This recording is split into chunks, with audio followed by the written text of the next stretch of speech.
Hi guys, welcome to DMS YouTube channel. ಇವತ್ತು ನಾನು ಜ್ಯೂಸಿಯಾಗಿ chicken ಕಬಾಬ್ನ ಹೇಗೆ ಮಾಡೋದು ಅಂತ ಹೇಳ್ತೀನಿ. ಇಲ್ಲಿ ನಾನು 1 kg ಆಗೋಷ್ಟು ಚಿಕನ್ ತೊಗೊಂಡಿದ್ದೀನಿ. ನೀಟಾಗಿ ಒಂದೆರಡು ಸಲ ವಾಶ್ ಮಾಡ್ಕೊಬಿಟ್ಟು ಎತ್ತಿಟ್ಕೊಂಡಿದ್ದೀನಿ. ಇನ್ನೊಂದು ಕಡೆ ನಾನು 1.5 ಪ್ಯಾಕೆಟಷ್ಟು ಕಬಾಬ್ ಪೌಡರ್ ತೊಗೊಂಡಿದ್ದೀನಿ. ನಿಮಗೆ ಯಾವ್ದು ಬೇಕೋ ಅದನ್ನು ತೊಗೊಳ್ಳಿ. ನಾನಿಲ್ಲಿ ಸಫೋಲೋ ಮತ್ತು ತೇಜನ್ನ ಮಿಕ್ಸ್ ಮಾಡಿ ತೊಗೊಂಡಿದ್ದೀನಿ.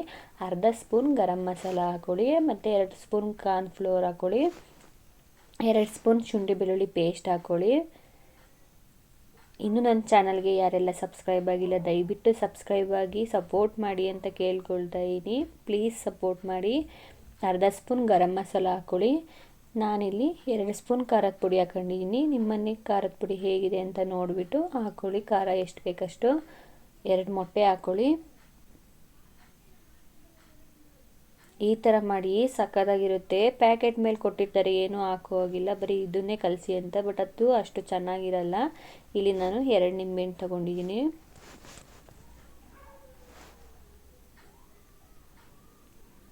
ರುಚಿಗೆ ತಕ್ಕಷ್ಟು ಉಪ್ಪು ಹಾಕ್ಕೊಳ್ಳಿ.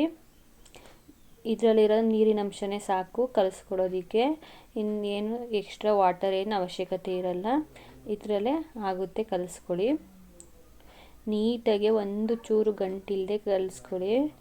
ಸಕ್ಕತ್ತಾಗಿರುತ್ತೆ ಟೇಸ್ಟ್ ಮಾತ್ರ. ಒಂದು ಸಲ ಟ್ರೈ ಮಾಡಿ ಹೇಗೆ ಬಂತು ಅಂತ ಕಮೆಂಟ್ಸ್ ಮಾಡಿ. ಆಲ್ಮೋಸ್ಟ್ ಒಂದು 5 ನಿಮಿಷನಾದರೂ ಕಲಿಸ್ಕೊಳ್ಳಿ. ಒಂದು ಅರ್ಧ ಸ್ಪೂನ್ ಆಯಿಲ್ ಹಾಕ್ಕೊಳ್ಳಿ. ನೋಡಿ, ನೀಟಾಗಿ ಒಂದು ಗಂಟಿರಬಾರ್ದು, ಆ ಥರ ಕಲಿಸ್ಕೋಬೇಕು. ಈ ಥರ 5 ನಿಮಿಷನಾದರೂ ಕಲಸಿ ಮಿನಿಮಮ್ಮು. ನೀವು ಯಾವ ಥರ ಮಸಾಲ ಕಲಿಸ್ತೀರೋ ಅದ್ರ ಮೇಲೂ ಟೇಸ್ಟ್ ಇರುತ್ತೆ. ಇವಾಗ ಚಿಕನ್ ಹಾಕೊಳ್ಳೋಣ.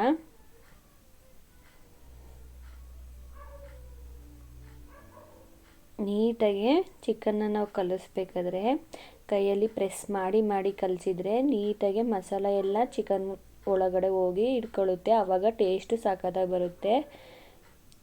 ಎಣ್ಣೆಗೆಲ್ಲ ಚಿಕನಿಂದು ಮಸಾಲ ಬಿಟ್ಕೊಳ್ಳಲ್ಲ, ಕಬಾಬ್ ಮಸಾಲ. ನೋಡಿ, ನೀಟಾಗಿ ಪ್ರೆಸ್ ಮಾಡಿ ಕೈಯಲ್ಲೇ ಕಲಿಸ್ಕೊಳ್ಳಿ. ಆವಾಗ ಸಖತ್ತಾಗಿರುತ್ತೆ. ಮಸಾಲ ಎಲ್ಲ ಚೆನ್ನಾಗಿ ಚಿಕನಿಗೆ ಇಟ್ಕೊಳ್ಳುತ್ತೆ. ಆವಾಗ ಚೆನ್ನಾಗಿರುತ್ತೆ. ಪ್ರೆಸ್ ಮಾಡಿ ಒಂದು 5ರಿಂದ 10 ನಿಮಿಷ ಕಲಿಸ್ಕೊಳ್ಳಿ.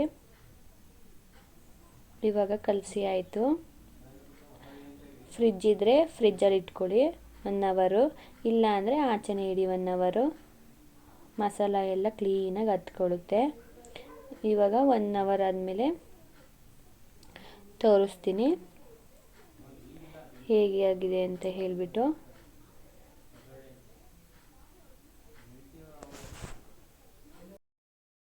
ನೋಡಿ, 1 ಅವರ್ ಆಗಿದೆ. ನೀಟಾಗಿ ಮಸಾಲ ಎಲ್ಲ ಚಿಕನ್ ಪೀಸಿಗೆ ಹತ್ಕೊಂಡಿದೆ. ಇವಾಗ ಆಯಿಲ್ನ ಕಾಯಕ್ಕಿಟ್ಟಿದ್ದೀನಿ. ನೋಡಿ, ನಿಧಾನವಾಗಿ ಹಾಕೊಳ್ಳಿ.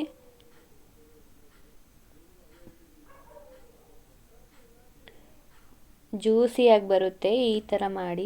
ಈ ಥರ ಮಾಡಿದರೆ ಜ್ಯೂಸಿ ಪೀಸ್ ಟೈಪ್ ಬರುತ್ತೆ. ತಿನ್ನೋಕ್ಕೂ ಸಹ ಚೆನ್ನಾಗಿರುತ್ತೆ, ಟೇಸ್ಟಿಯಾಗೂ ಸಹ ಇರುತ್ತೆ.